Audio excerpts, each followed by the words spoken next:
V hudebním světě můžeme nalézt spoustu záhad a jednou z nejznámějších je Klub 27, což je klub interpretů, kteří zemřeli ve věku 27 let.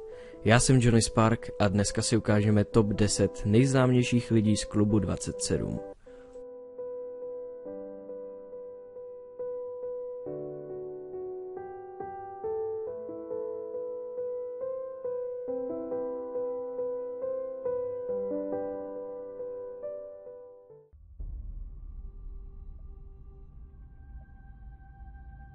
Takže na 10. místě je tu Pete Ham, a to byl známý zpěvák a kytarista z kapely Badfinger, autor písní jako No Matter What nebo Day After Day.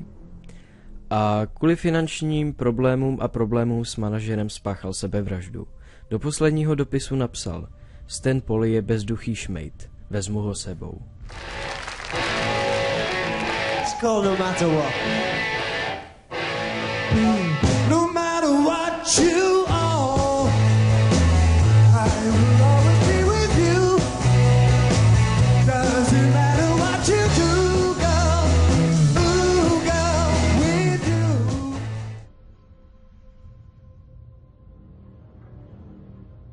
Na 9. místě je tu Chris Bell, a to byl britský zpěvák a kytarista z kapely Big Star.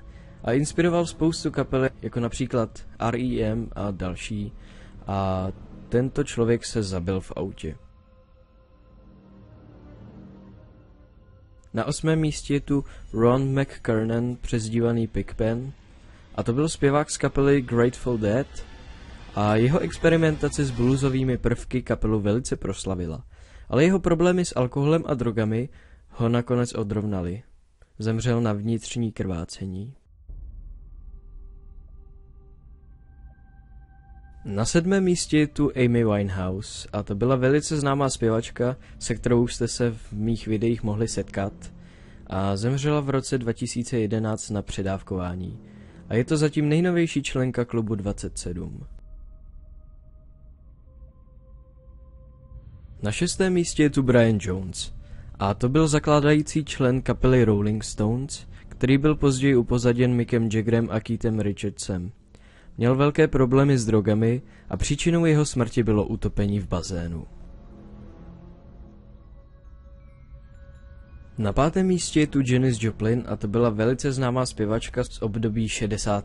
let a zemřela na předávkování heroinem. Na 4. místě je tu Robert Johnson, a to byl velice známý bluesový zpěvák a významná postava takzvaného Delta bluesu a ovlivnil mnohé generace muzikantů a je považován za dědečka rock'n'rollu a zemřel na otravu strychninem nebo byl zastřelen, to se tak úplně neví, a byl to vlastně první člen Klubu 27. Na 3. místě je tu Jimi Hendrix, což byl velice slavný kytarista 60. let a byl to jeden z prvních kytaristů, kteří používali zkreslený zvuk a zemřel na udušení.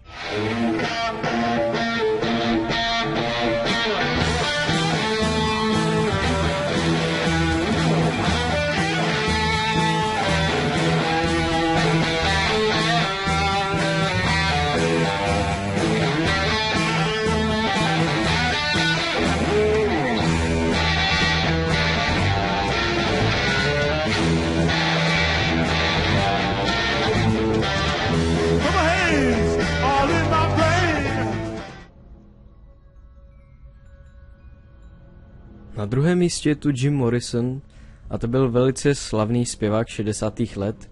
Byl velmi charismatický, rád provokoval a experimentoval se všemi různými drogami. Zemřel na předávkování heroinem a následnou zástavu srdce ve vaně v hotelu ve Francii.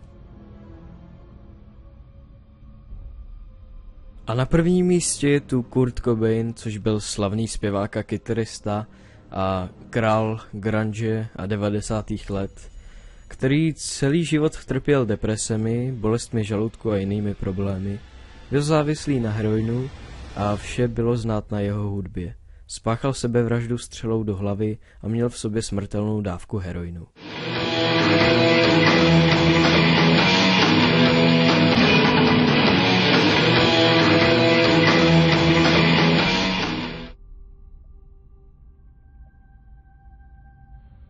Takže já doufám, že se vám tohle video líbilo.